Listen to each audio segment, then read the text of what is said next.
প্রিয় শিক্ষার্থীবৃন্দু, অনলাইন ক্লাসে তোমাদের প্রত্যেককে অভিনন্দন জানিয়ে আমি মোসাম্মদ শাহানা পারভিন, সহকারী শিক্ষিকা, জেডিপি বালিকা উচ্চ বিদ্যালয়, কামারখান, সিরাজগঞ্জ। আজকে আমি তোমাদের দশম শ্রেণীর বাংলা দ্বিতীয় পত্র বাংলা ব্যাকরণ সম্পর্কে অভিহিত করব। পঞ্চম অধ্যায়ের প্রথম পরিচ্ছেদ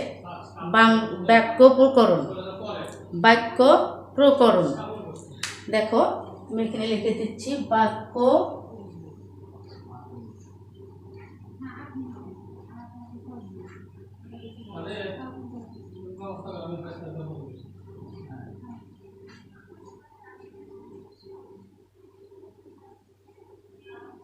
বাক্য প্রকরণ। তো বাক্য কাকে বলে সেটা আমাদের জানা দরকার। বাক্য কি এবং বাক্যের প্রকরণ সম্পর্কে আমাদের আজকে জানতে হবে। যে সুবিন্যস্ত পদসমষ্টি দ্বারা কোনো বিষয়ে বক্তার মনোভাব সম্পূর্ণরূপে প্রকাশ হয় তাকে বলা হয় বাক্য। আমি লিখেছি, দেখো, যে সুবিন্যস্ত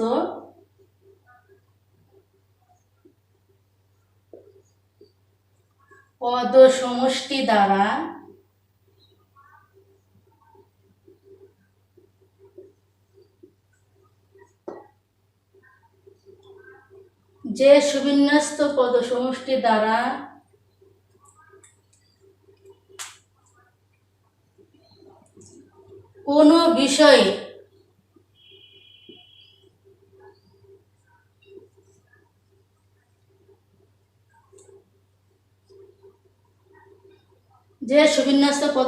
দ্বারা কোনো বিষয়ে বক্তার মনোভাব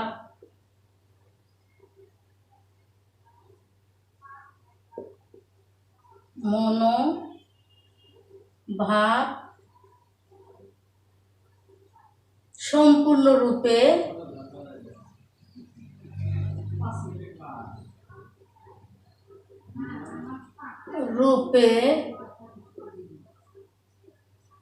প্রকাশ হয়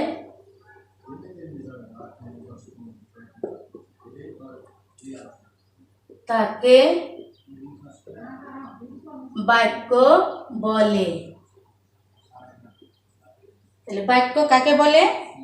যে সুবিন্যস্ত পদসমষ্টি দ্বারা কোনো বিষয়ে বক্তার মনোভাব সম্পূর্ণরূপে প্রকাশ পায় তাকে বাক্য বলা হয়। তো বাক্য কতগুলো পদের সমষ্টি মিলে বাক্য গঠিত হয়? কতগুলো পদের সমষ্টি? যেমন ধরো যে আমি,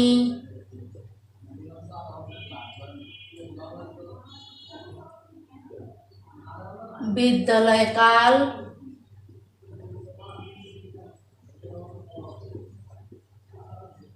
বিদ্যালয়ে যাব। এখানে সুবিন্যস্তভাবে পদসমষ্টি আছে বলে এটা বাক্য। আমি কাল বিদ্যালয়ে যাব, এটা সম্পূর্ণরূপে বক্তার মনোভাব কি হচ্ছে? প্রকাশ পাচ্ছে। এখন এখানে আমি একটা পদ, কাল একটা পদ, বিদ্যালয়ে একটা পদ, যাব একটা পদ। এই পদের সমষ্টি মিলেই হচ্ছে একটি বাক্য। তো পদের সমষ্টি মিলে বাক্য গঠিত হলো। যে কোনো পদের সমষ্টি বাক্য নয়। বাক্যের বিভিন্ন পদের মধ্যে পারস্পরিক সম্পর্ক, বাক্যের বিভিন্ন পদের মধ্যে পারস্পরিক সম্পর্ক ও মিল থাকা আবশ্যক। এই পদগুলো যদি এই পদগুলোর মধ্যে পারস্পরিক কি আছে? মিল আছে বা সম্পর্ক আছে। তাহলে আমি কাল বিদ্যালয়ে যাব, এটা একটা বাক্য, এটা একটা সম্পূর্ণ বাক্য। তাহলে দেখো,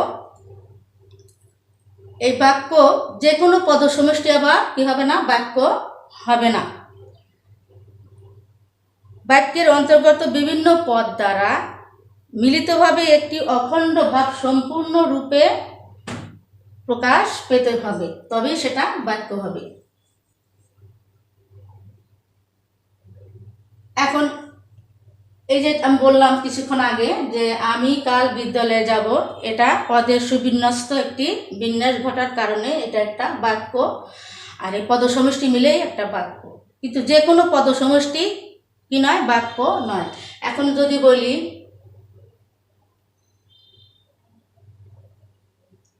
দেখো,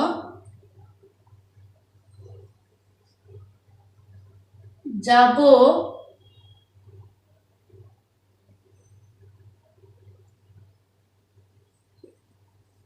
আমি বিদ্যালয়ে কাল,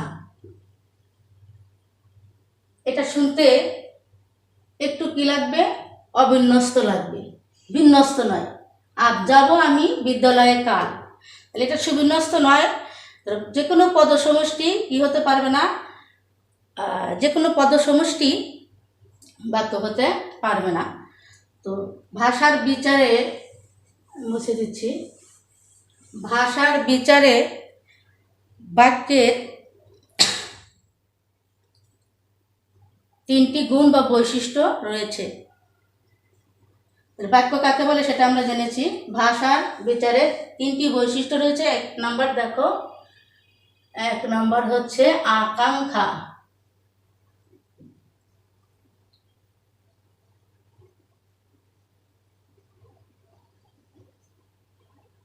দুই নম্বরে আছে আসক্তি,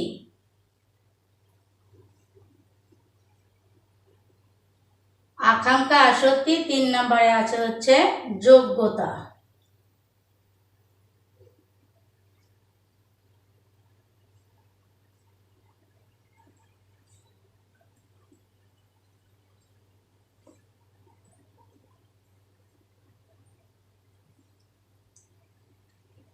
আমরা এই আকাঙ্ক্ষা আসক্তি এবং যোগ্যতা, এটা হচ্ছে বাক্যের বৈশিষ্ট্য বা গুণ। তাহলে ভাষার বিচারে বাক্যের বৈশিষ্ট্য বা গুণ হচ্ছে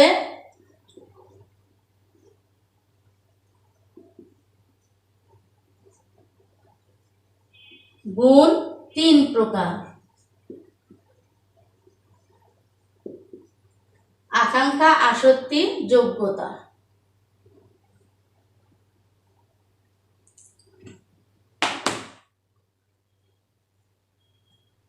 বাক্যের অর্থ পরিষ্কারভাবে বোঝার জন্য এক পদের পরে অন্য পদের বা অন্য পদ শোনার যে ইচ্ছা, অর্থ পরিষ্কারভাবে বোঝার জন্য আমরা কি করি, একটা পদের সাথে আরেকটা পদ মিলে একটা সম্পূর্ণ বাক্য তৈরি করি। সেই ক্ষেত্রে একটা পদের পর অন্য পদ শোনার যে ইচ্ছা, সেটাই হচ্ছে আকাঙ্ক্ষা। যেমন ধরো, চন্দ্র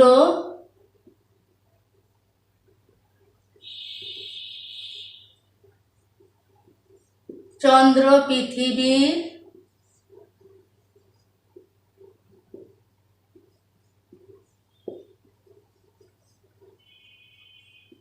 চারিদিকে। তাহলে আমি লিখলাম চন্দ্র পৃথিবীর চারিদিকে। এরপরে আরো কিছু পদ রয়েছে যেটা আমার শোনার কি আছে, ইচ্ছা আছে। তা চন্দ্র পৃথিবীর চারিদিকে কি করছে সেটা আমার জানার একটা আকাঙ্ক্ষা, এটাই হচ্ছে আকাঙ্ক্ষা। এই যে জানার ইচ্ছা, এটাই হচ্ছে আকাঙ্ক্ষা, চন্দ্র পৃথিবীর চারিদিকে। কিন্তু আমি যদি বলি চন্দ্র পৃথিবীর চারিদিকে ঘোরে, তখন এটা সম্পূর্ণ বাক্য, আমার আকাঙ্ক্ষাটা তখন কি হবে, তৃপ্ত হবে। তাহলে আকাঙ্ক্ষা হচ্ছে বাক্যের অর্থ পরিষ্কারভাবে বোঝার জন্য এক পদের পরে অন্য পদ শোনার যে ইচ্ছা, সেটাই হচ্ছে আকাঙ্ক্ষা। বুঝতে পারছো? তোমরা, বাক্যটি যখন পূর্ণাঙ্গ হয় তখন সেই বাক্য শুনে আমরা কি পাই? পরিষ্কার অর্থ বুঝতে পাই। তাহলে আমরা এটার সাথে যদি বলি যে চন্দ্র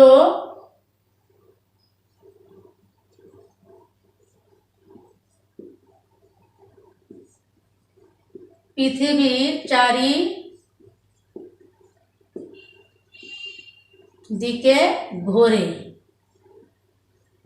তাহলে এটা সম্পূর্ণ একটা বাক্য আর এটা অসম্পূর্ণ একটা বাক্য। ঠিক আছে, আকাঙ্ক্ষা তাহলে আমাদের পরিষ্কার যে অর্থ সংগতি রক্ষার জন্য বা অর্থ পরিষ্কারভাবে বোঝার জন্য এক পদের পরে অন্য পদ যখন আমাদের শোনার ইচ্ছা জাগবে, আমাদের ইচ্ছা জাগলেই সেটা হবে আকাঙ্ক্ষা। চন্দ্র পৃথিবীর চারিদিকে ঘোরে। তাহলে আকাঙ্ক্ষা সম্পর্কে বুঝতে পারছো। যখন বুঝতে পারবো যে বাক্যটি সম্পূর্ণ হয়েছে তখন আমাদের কি হবে? আকাঙ্ক্ষা নিবৃত্তি হবে। এখন আমাদের দেখো আসক্তি। আসক্তিটা কি? বাক্যের অর্থসঙ্গতি রক্ষার জন্য সুশৃঙ্খল পদবিন্যাসই হচ্ছে আসক্তি। বাক্যের অর্থসঙ্গতি রক্ষার জন্য সুশৃঙ্খল, পরিষ্কারভাবে আমি বলছি সুশৃঙ্খল। সুশৃঙ্খল মানে কি? সুবিন্যস্ত, অর্থাৎ সাজানো, একটার পর একটা সাজানো। তো এই সুবিন্যস্ত পদসমষ্টি হচ্ছে আসক্তি। মনোভাব প্রকাশের জন্য বাক্যের শব্দগুলো এমনভাবে পরপর সাজাতে হবে।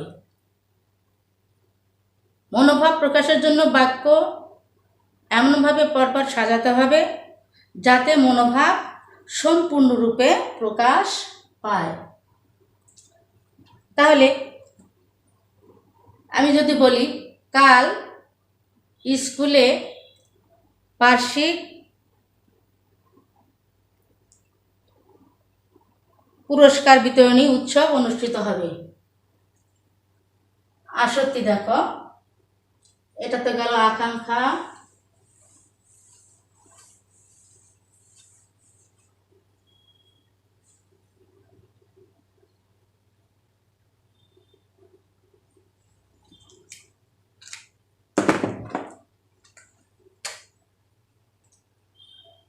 আসক্তি মনোভাব প্রকাশের জন্য সুবিন্যস্তভাবে কাল আমাদের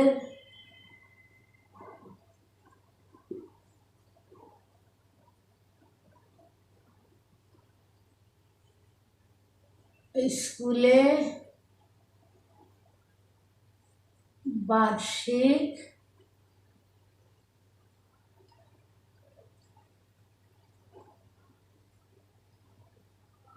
ক্রিয়া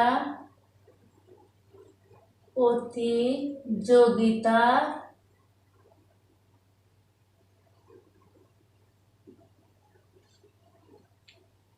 উৎসব অনুষ্ঠিত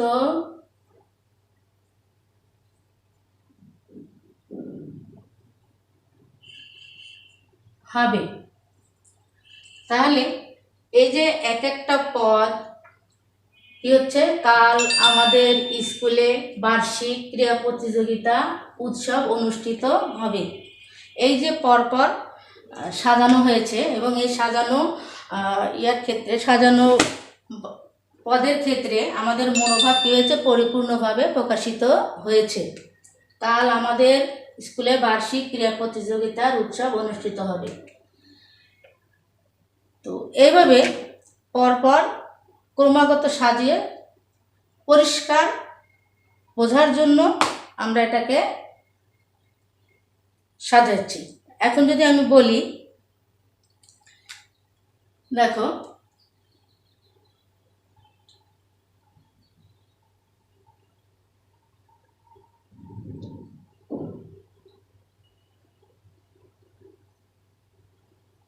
উৎসব বার্ষিক কাল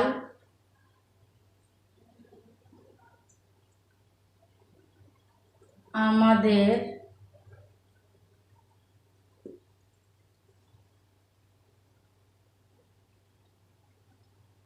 ক্রিয়া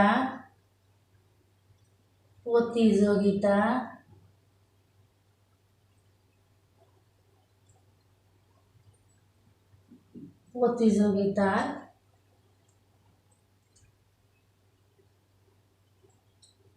স্কুলে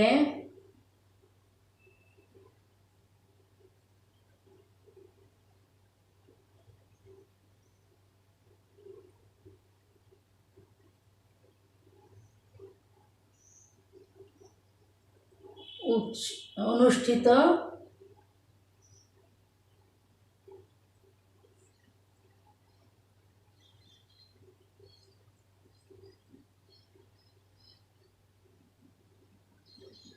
অনুষ্ঠিত হবে। এক্ষেত্রে দেখা যাচ্ছে যে আমি এই সাজানো পদগুলোকেই একটু কি করছি, অন্যভাবে পরিণত করছি। উৎসব বার্ষিক কাল, দেখো উৎসব বার্ষিক কাল আমাদের ক্রীড়া প্রতিযোগিতার স্কুলে অনুষ্ঠিত হবে। এটা দ্বারা কি হচ্ছে, বক্তার মনোভাব সম্পূর্ণরূপে বোঝা যাচ্ছে না। পদগুলো অন্তর্নিহিত ভাবটি যথাযথভাবে প্রকাশিত হয় নাই। অন্তর্নিহিত ভাব কী করতে হবে, যথাযথভাবে প্রকাশিত হতে হবে, তবে সেটা আসক্তি। কাল আমাদের স্কুলে বার্ষিক ক্রীড়া প্রতিযোগিতার উৎসব অনুষ্ঠিত হবে, এটা বললে আমাদের কী হবে, এর অন্তর্নিহিত ভাবটা পরিষ্কারভাবে আমরা বুঝতে পারবো। কিন্তু যখন আমরা এইভাবে সাজাবো, উৎসব বার্ষিক কাল আমাদেরকে একই পদ, দেখো এখানে শুনতে আমাদের কি হচ্ছে, সুবিন্যস্ত লাগছে না, বক্তার মনোভাব সম্পূর্ণরূপে প্রকাশ পাচ্ছে না। এই জন্য এটা কি হবে না, পদ হলেও আমাদের আসক্তি পরিপূর্ণভাবে কি করতে পারছে না, পূর্ণ করতে পারছে না। তাহলে এটা পরিপূর্ণ বাক্য হয়নি। যখন আমি বলবো কাল আমাদের স্কুলে বার্ষিক ক্রীড়া প্রতিযোগিতার উৎসব অনুষ্ঠিত হবে, এক্ষেত্রে কিন্তু আমাদের মনোভাব পরিপূর্ণ আকারে কি হয়, প্রকাশ পায়। এবার দেখো যোগ্যতা। তাহলে এই বাক্যটি আসক্তি সম্পন্ন, আর এটা আসক্তি বা মনোভাব সম্পূর্ণ প্রকাশ পায় নাই। তাহলে আকাঙ্ক্ষা, আসক্তি, এবার আমাদের আসবে হচ্ছে যোগ্যতা।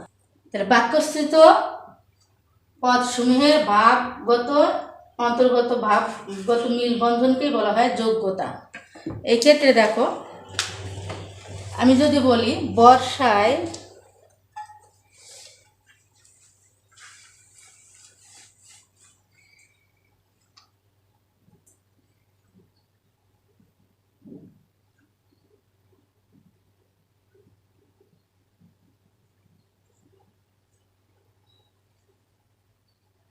বৃষ্টিতে প্লাবন সৃষ্টি হয়। এখানে ভাবগত, যে বর্ষার সময়ে আমরা সাধারণত দেখি যে অতিরিক্ত বৃষ্টিপাতের ফলে বন্যা বা প্লাবনের সৃষ্টি হয়। কিন্তু আমি যদি বলি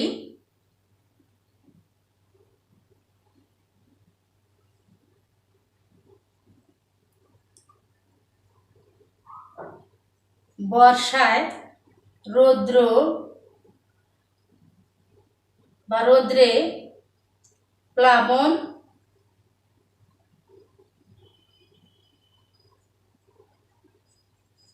সৃষ্টি হয়, এই ক্ষেত্রে বাক্যটি তার যোগ্যতা হারাবে। কেননা বর্ষাকালে রৌদ্রে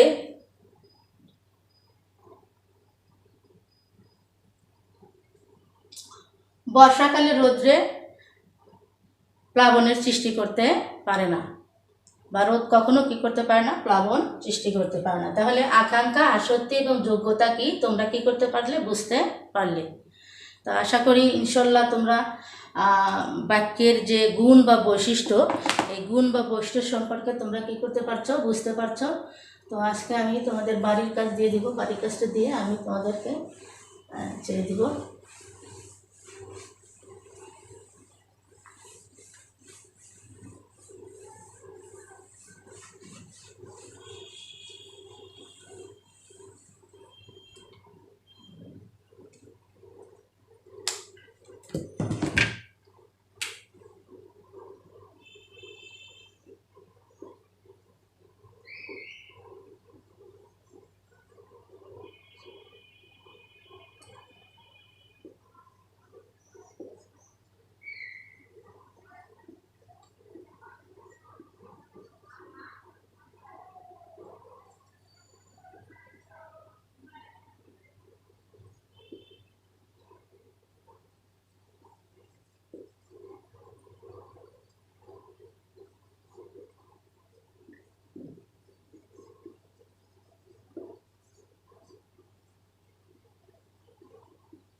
বাক্য কাকে বলে, বাক্যের বৈশিষ্ট্যগুলি আলোচনা করো। তোমরা বাড়ি থেকে এটা লিখে নিয়ে আসবে।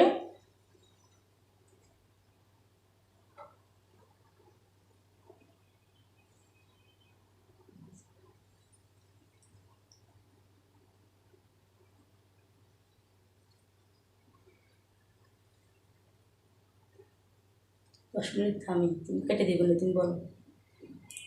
কয় জফলা, এই যে কয় জফলা এখানে, হ্যাঁ এখন হয়েছে, ওই জন্য বললাম যে আচ্ছা,